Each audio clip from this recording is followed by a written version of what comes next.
Hi ಎಲ್ಲರಿಗೂ ನಮಸ್ಕಾರ. ಪ್ರೇಮ ಕಾವ್ಯ ಧಾರಾವಾಹಿ ಸ್ಟೋರಿ ಏನಾಗ್ತಿದೆ ಅಂತ ನೋಡ್ಕೊಂಬರೋಣ ಬನ್ನಿ. ಧಾಮಿನಿ ಕಲ್ಯಾಣಿಗೆ ಟ್ಯಾಬ್ಲೆಟ್ ಕೊಡೋಕ್ಕೆ ಅಂತ ಹೇಳ್ಬಿಟ್ಟು ಬಂದಿರ್ತಾಳೆ. ಆಗ ಕಲ್ಯಾಣಿ ನನಗೆ ಟ್ಯಾಬ್ಲೆಟ್ ಬೇಡ, ನಾನು ತಗೊಳ್ಳಲ್ಲ ಅಂತ ಹೇಳ್ತಾರೆ. ಅಯ್ಯೋ ಯಾಕಕ್ಕ ಅಂತ ಹೇಳ್ತಾರೆ. ನಾನೀಗ ಚೆನ್ನಾಗಿದ್ದೀನಿ, ಹುಷಾರಾಗಿದ್ದೀನಿ ಅಂತ ಹೇಳ್ತಾರೆ. ಅಯ್ಯೋ ಅಕ್ಕ, ಇದು ಡಾಕ್ಟ್ರು ಕೊಟ್ಟಿರೋ ಮಾತ್ರೆ, ನಿಮ್ಗೆ ಇನ್ನೂ ಶಕ್ತಿ ಬರೋಕ್ಕೆ ಕೊಟ್ಟಿರೋದು ಅಂತ ಹೇಳ್ತಾರೆ. ನನ್ನ ಮಗ ರಾಮ್ ಹೇಳಿದ್ದೇನೆ ಕಡಖಂಡಿತವಾಗಿ ಆ ಮಾತ್ರೆ ತಗೋಬೇಡ ಅಂತ. ಯಾಕೆ ಅಂತ ಕೇಳ್ತಾನೆ. ಅದು ವಿಷದ ಮಾತ್ರೆ ಅಂತೆ, ಸೊ ಹಾಗಾಗಿ ನಾನು ಅದನ್ನು ತಗೋತಾ ಬಂದರೆ ನಾನು ಇನ್ನೂ ನಿಶಕ್ತಿ ಆಗ್ತೀನಿ, ಹಾಗಾಗಿ ನನಗೆ ಆ ಮಾತ್ರೆ ಬೇಡ. ಅಯ್ಯೋ ಅಕ್ಕ, ಅವ್ರು ಹೇಳಿರೋದು ತಪ್ಪು, ನಾನು ಕೂಡ ಡಾಕ್ಟರ್ನ ಕೇಳೇ ಕೊಟ್ಟಿರೋದಲ್ವಾ, ತಗೊಳ್ಳಿ ಅಂತ ಹಿಂಸೆ ಮಾಡ್ತಾಳೆ. ಆಗ ಕಲ್ಯಾಣಿ, ನನಗೆ ಬೇಡ ಅಂತ ಹೇಳ್ತಿಲ್ವ ದಾಮಿನಿ, ನನಗೆ ಬೇಡ, ನಾನು ಈ ಮಾತ್ರೆನ ತಗೊಳ್ಳಲ್ಲ. ನಾನು ಇವಾಗ ಚೆನ್ನಾಗಿದ್ದೀನಿ, ಆರಾಮಾಗಿದ್ದೀನಿ, ಓಡಾಡ್ತೀನಿ, ಯಾವುದೇ ನಿಶಕ್ತಿ ಇಲ್ಲ, ಮಲಗಬೇಕು ಅಂತ ಅನಿಸಲ್ಲ, ಅದಕ್ಕೆ ನನಗೆ ಬೇಡ ಅಂತ ಹೇಳ್ತಾರೆ. ಆಗ ದಾಮಿನಿ ಫುಲ್ ಸಿಟ್ಟಲ್ಲಿ, ಎಂಥ ಕೆಲಸ ಆಗೋಯ್ತು ನೋಡಿದ್ರ ಅತ್ತೆ, ಪ್ರೇಮ ಎಂಥ ಕೆಲಸ ಮಾಡಿದ್ಲು. ಇನ್ನೊಂದು ಕಡೆ ಪ್ರೇಮಗೆ ಪಂಚಮಿ ಕಾಲ್ ಮಾಡಿರ್ತಾರೆ. ಏನು ಪಂಚಮಿ, ತುಂಬ ಖುಷಿಯಾಗಿದೆಯಾ, ತುಂಬ ನಗ್ನಗ್ತಾ ಇದೆಯಲ್ಲ ಅಂತ ಹೇಳ್ತಾರೆ. ಹೌದು, ಅಮ್ಮ ಹುಷಾರಾಗಿದ್ದಾರೆ ಅಂತ ಹೇಳ್ತಾರೆ. ಅದಕ್ಕೆ ಆಮೇಲೆ ದಾಮಿನಿ ಕೊಟ್ಟಂತಹ ಮಾತ್ರೆನ ಅಮ್ಮ ಕಡಾಖಂಡಿತವಾಗಿ ಬೇಡ ಅಂತ ಹೇಳಿಬಿಟ್ರು. ಅವರು ನುಂಗಲ್ಲ ಅಂತ ಹಠ ಮಾಡ್ತಿದ್ದಾರೆ. ಹೌದಾ, ನಿಜವಾಗ್ಲೂ ಅತ್ತೆ ಬೇಡ ಅಂತ ಅಂದ್ರೆ, ಹೌದು ರಾಮ್ ಹೇಳಿದ್ದಾರೆ, ಹಂಗಾಗಿ ನಾನು ತಗೊಳ್ಳಲ್ಲ ಅಂತ ಹೇಳಿದ್ರು. ಹೌದಾ, ಎಲ್ಲ ಒಳ್ಳೇದಾಗುತ್ತೆ ಬಿಡು ಅಂತ ಹೇಳ್ತಾರೆ. ಅದೇ ಟೈಮ್ಗೆ ರಾಮ್ ಹಿಂದೆಯಿಂದ ಬಂದು, ಸರಿ ಆಯಿತು ನಾನು ಆಮೇಲಿಂದ ಬರ್ತೀನಿ ಅಂತ ಹೇಳ್ಬಿಟ್ಟು ರಾಮ್ನ ನೋಡಿ ಕಾಲ್ ಕಟ್ ಮಾಡ್ತಾಳೆ ಪ್ರೇಮ. ಆಗ ಅಯ್ಯೋ ರಾಮ್, ನನಗೆ ತುಂಬ ಖುಷಿ ಆಗ್ತಿದೆ ಕಣೋ. ಅಯ್ಯೋ ಯಾಕೆ ಅಂತ ಕೇಳ್ತಾರೆ. ನೀನು ಹೇಳ್ದ ಒಂದೇ ಒಂದು ಮಾತಿಗೆ ಅತ್ತೆ ಮಾತ್ರೆನ ತೊಗೊಳ್ಳಿಲ್ವಂತೆ, ನನಗೆ ಬೇಡ ಅಂತ ಹಠ ಮಾಡ್ತಿದ್ದಾರಂತೆ. ಹಬ್ಬ ಸದ್ಯ ದೊಡ್ಡಮ್ಮಂಗೆ ಈಗಲಾದರೂ ನಮ್ಮ ಮೇಲೆ ಸ್ವಲ್ಪ ಪ್ರೀತಿ ಇದೆಯಲ್ಲ, ಅವ್ರಿಗೆ ಪ್ರೀತಿ ಇದೆ ರಾಮ್, ಆದರೆ ಮೇಲಷ್ಟೇ ಕೋಪ, ಅದ್ಬಿಟ್ರೆ ಇನ್ನೇನಿಲ್ಲ ಆಯಿತಾ ಅಂತ ಹೇಳ್ತಾರೆ. ಹೇಗಾದರೂ ಸರಿ, ನೀನು ಅತ್ತೆನ ಹುಷಾರು ಮಾಡಿದ್ರೆ ತುಂಬ ಟ್ಯಾಂಕ್ಸ್ ಪ್ರೇಮ ನಿನಗೆ ಅಂತ ಹೇಳಿಬಿಟ್ಟು ಕೈಗಳಿಗೆ ಮುತ್ತು ಕೊಡ್ತಿರ್ತಾಳೆ. ಕೈಗಳಿಗೆ ಮುತ್ತಕ್ಕೆ ಅಷ್ಟೇ ನಾ ಕೊಡೋದು ಅಂತ ಹೇಳ್ತಾನೆ. ಅಯ್ಯೋ ರಾಮ, ಕೆನ್ನೆಗೂ ಕೊಡ್ತೀನಿ ಅಂತ ಹೇಳಿಬಿಟ್ಟು ಕೆನ್ನೆಗೂ ಕೊಡ್ತೇನೆ. ಹೇ ರಾಮ್ ಅಂತ ಅಂತಾಳೆ. ಹೌದು, ತುಂಬ ಟ್ಯಾಂಕ್ಸ್ ಕಣೆ ನಿನಗೆ, ನನ್ನ ಅಮ್ಮನ ನನಗೆ ಉಳಿಸ್ಕೊಟ್ಟಿದ್ದಕ್ಕೆ. ಅಯ್ಯೋ ಇದು ನನ್ನ ಕರ್ತವ್ಯ ಕಣೋ, ನೀನು ನನಗೆ ಯಾಕೆ ಟ್ಯಾಂಕ್ಸ್ ಹೇಳ್ತೀಯಾ, ಸುಮ್ಮನೆ ಇರು ಅಂತ ಹೇಳ್ತಾರೆ. ಅತ್ತೆನ ಯಾರು ಕೂಡ ಮುಟ್ಟಕ್ಕೆ ಆಗಲ್ಲ ಆಯಿತಾ, ಅವ್ರು ಮುಡ್ತಲ್ಲ ರೀತಿ ನಾವು ನೋಡ್ಕೋತೀವಿ, ಆದಷ್ಟು ಬೇಗ ನಾವೆಲ್ಲರೂ ಒಂದಾಗೋ ಕಾಲ ಬಂದೇ ಬರುತ್ತೆ ಅಂತ ಹೇಳ್ತಾರೆ. ಇನ್ನೊಂದು ಕಡೆ ಕಲ್ಯಾಣಿ, ಶ್ರೀಧರು ಎಲ್ಲರೂ ಕೂಡ ಖುಷಿಯಾಗಿ ಊಟ ಮಾಡ್ತಿರ್ತಾರೆ. ಪಂಚಮಿ ಎಲ್ಲರೂ ಆಗ ಅದನ್ನು ಧಾಮಿನಿ ಮತ್ತು ಸ್ನೇಹ ಇಬ್ಬರು ಕೂಡ ನೋಡಿ, ಅತ್ತೆ ನೋಡಿದ್ರ ಏನು ಖುಷಿಯಾಗಿ ಲವಲವಿಕೆಯಿಂದ ಅತ್ತೆ ಓಡಾಡಿಕೊಂಡು ಊಟ ಉಣ್ತಿದ್ದಾರೆ ಅಂತ. ನಡೀಲಿ ಎಷ್ಟು ದಿವಸ ನಡೆಯುತ್ತೆ ಈ ಕಲ್ಯಾಣಿ ಆಟ, ನಡೀಲಿ, ಆ ಪ್ರೇಮ ಆಟಕ್ಕೆ ಮೊದಲು ಬ್ರೇಕ್ ಹಾಕಬೇಕು ಅಂತ ಹೇಳ್ತಾರೆ. ಹೇಳಿದ್ನಲ್ಲ ಅತ್ತೆ, ಆ ಪ್ರೇಮ ಸಾಮಾನ್ಯವಾದಳಲ್ಲ ಅಂತ, ನೋಡಿದ್ರ ಎಂಥ ಸ್ಥಿತಿ ತಂದ್ಲು ಈಗ ನಮಗೆ ಅಂತ ಹೇಳ್ತಾರೆ. ಆಡಲಿ, ಎಷ್ಟು ಆಟ ಆಡ್ತಾಳೆ ಆಡಲಿ, ನಾನು ನೋಡ್ತೀನಿ, ಮೊದಲು ಅವಳ ಆಟಕ್ಕೆಲ್ಲ ಕಡಿವಾಣ ಆಗ್ತೀನಿ ಅಂತ ಹೇಳ್ತಿರ್ಬೇಕಾರೆ ಅಲ್ಲಿಗೆ ಧಾಮಿನಿ ಅದಕ್ಕೆ ಮಹೇಶ್ವರಿ ಬರ್ತಾಳೆ. ಏನು ಧಾಮಿನಿ, ಫುಲ್ ಹೊಟ್ಟೆ ಉರಿತಿದ್ಯಾ, ಏನೋ ಒಳಗೆ ಮುಖ ಎಲ್ಲ ಫುಲ್ ಸಣ್ಣದಾಗೋಗಿದೆ, ನೀವು ಮಾಡಿರೋಂಥ ಪ್ಲ್ಯಾನ್ ಏನೋ ಫ್ಲಾಪ್ ಆಗಿದೆ ಅನಿಸುತ್ತೆ. ನನಗೆ ಗೊತ್ತಿತ್ತು ಈ ಪ್ರೇಮ ಒಂಥರ ಗಟ್ಟಿ ಪಿಂಡ ಇದ್ದಂಗೆ, ಅವಳು ಯಾವುದೇ ಒಂದು ಲಾಜಿಕ್ನ ಉಲ್ಟಾ ಮಾಡಿಬಿಡ್ತಾಳೆ, ಹಾಗಾಗಿ ಅವಳ ವಿರುದ್ಧ ನಾವು ಗೆಲ್ಲಕ್ಕಾಗಲ್ಲ ಅಂತ ಹೇಳ್ತಾಳೆ. ನೀನು ಬಾಯಿ ಮುಚ್ಕೊಂಡು ನಿಂತ್ಕೊ ಅಂತ ಧಾಮಿನಿ ವಾರ್ ಮಾಡ್ತಾಳೆ. ನನಗೇನು ಮಾಡಬೇಕು ಯಾವಾಗ ಅಂತ ಚೆನ್ನಾಗಿ ಗೊತ್ತು, ನಿನ್ನ ಹತ್ರ ಹೇಳ್ಸ್ಕೊಳ್ಳೋ ಅವಶ್ಯಕತೆ ನನಗಿಲ್ಲ ಮಹೇಶ್ವರಿ, ಬಾಯಿ ಮುಚ್ಕೊಂಡು ನಿಂತ್ಕೊ ಅಂತ ಹೇಳ್ತಾಳೆ. ಅದೇ ಟೈಮ್ಗೆ ಧಾಮಿನಿಗೆ ಫೋನ್ ಮಾಡ್ತಾಳೆ ಪ್ರೇಮ. ಏನು ಧಾಮಿನಿ, ಊಟ ಆಯಿತಾ, ನೀವೆಲ್ಲರೂ ಊಟ ಮಾಡಿದಲ್ಲೇ ಹಾಗೇ ನಿಂತಿದ್ದೀರಂತೆ, ಯಾಕೆ ಹೊಟ್ಟೆ ಒಳಗೆ ಊಟ ಹೋಗ್ತಿಲ್ವಾ, ಏನು ಸೇರ್ತಾ ಇಲ್ವಾ ಅವ್ರು ಊಟ ಮಾಡೋದು ನೋಡಿ ಅಂತ ಹೇಳ್ತಾರೆ. ನಿಂದು ಅತಿ ಆಯಿತು ಕಣೆ ಪ್ರೇಮ, ಅತಿ ಏನೂ ಆಗಿಲ್ಲ, ನಿಂಗೂ ಹೊಟ್ಟೆ ಹಶ್ವಾಗಿದೆಯಾ, ನಮ್ಮನೇಲಿ ಹಬ್ಬದ ಊಟ ಮಾಡಿದ್ದೀನಿ, ಬಾ ಬಡಿಸ್ತೀನಿ ಅಂತ ಹೇಳ್ತಾರೆ.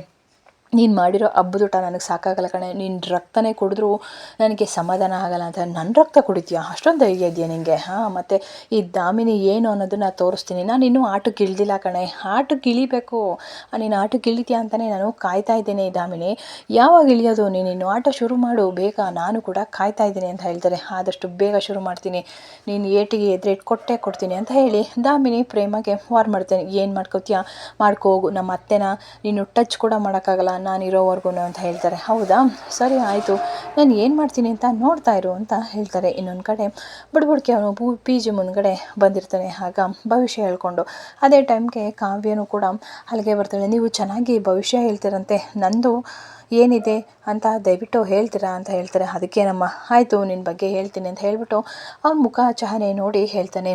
ನೀನು ಏನನ್ನು ಸಾಧಿಸಬೇಕು ಅಂತ ಅಂದ್ಕೊಂಡಿದ್ದೆ ಅದು ಅಸಾಧ್ಯವಾಗಿತ್ತು, ಈಗ ಅದೆಲ್ಲ ಕೂಡ ಸಾಧ್ಯ ಆಗಿದೆ, ನಿನ್ನ ಬೆನ್ನೆಲುಬಾಗಿ ನಿನಗೆ ಸಪೋರ್ಟಾಗಿ ನಿಂತಿದ್ದಾರೆ ಅಂತ ಹೇಳ್ತಾರೆ. ಸಪೋರ್ಟಾ ಯಾರು ಅಂತ ಹೇಳ್ತಾರೆ. ನಿನಗೆ ತಾಳಿ ಕಟ್ಟಿರುವಂತಹ ಗಂಡನೇ ನಿನಗೆ ಸಪೋರ್ಟಾಗಿ ನಿಂತು ಇಲ್ಲಿವರೆಗೂ ನಿನ್ನ ಸಾಧನೆ ಮಾಡೋಕ್ಕೆ ಕೈ ಜೋಡಿಸಿದ್ದೇನೆ. ಏನೋ ಅವನ ಆ ಮಹಾದೇವನ, ನನಗೆ ಅವ್ನು ಕಂಡ್ರೇ ಆಗಲ್ಲ, ನಾನು ಅವನ್ನ ಗಂಡ ಅಂತಲೇ ಒಪ್ಕೊಳ್ಳಲ್ಲ, ನೀವು ಹೇಗೆ ಅವ್ನ ಗಂಡ ಅಂತ ಹೇಳ್ತಿದ್ದೀರಾ ಅಂತ ಹೇಳ್ತಾರೆ. ನಾನು ನುಡಿತಲ್ಲಮ್ಮ, ಇದು ಹಾಲಕ್ಕೆ ನುಡಿತಿರೋದು, ನಿನ್ನ ಗಂಡ ನಿನಗೆ ಸಪೋರ್ಟಿವ್ ಆಗಿ ನಿಂತಿರೋದು, ಅವನೇ ನಿನ್ನ ಬೆನ್ನೆಲುಬಾಗಿ ನಿನ್ನ ಆಸೆ ಕನಸುಗಳಿಗೆ ನೀರೇರುತ್ತಿರೋದು ಅಂತ ಹೇಳ್ತಾರೆ. ಇಲ್ಲ, ನಾನು ಈ ಮಾತನ್ನ ನಂಬಲ್ಲ, ನೀವು ಸುಳ್ಳು ಹೇಳ್ತಿದ್ದೀರಾ, ನೀವು ಮತ್ತು ಅವನ ಪ್ರೀತಿಯಲ್ಲಿ ಬಿದ್ದೇ ಬೀಳ್ತೀಯ, ಅವ್ನ ಪ್ರೀತಿಗೋಸ್ಕರ ನೀನು ಅಂಬಲಿಸ್ತೀಯ ಅಂತ ಹೇಳ್ತಾರೆ. ನಾನು ಅವನ ಪ್ರೀತಿ ಮಾಡೋದ, ಹೋಗಿ ಸುಮ್ಮನೆ ಅಂತ ಆ ಬುಡ್ಬುಡ್ಕಿಯನ್ನ ಬೈತಾರೆ. ನೀವು ಹೇಳೋದಿಲ್ಲ ಅಪ್ಪಟ ಸುಳ್ಳು, ನಾನು ಈ ಮಾತನ್ನ ನಂಬಲ್ಲ, ನಾನು ಎಲ್ಲೋ ಹೋಗಿ ನಿಮ್ಮನ್ನು ಕೇಳೋದಲ್ಲ ಅಂತ ಹೇಳ್ತಾರೆ. ಆಗ ಫ್ರೆಂಡ್ ಅವ್ರ ಸೌಜನ್ಯ, ಹೇ ಬಾರೆ ಹೋಗೋಣ ಅಂತ ಹೇಳ್ತಾರೆ.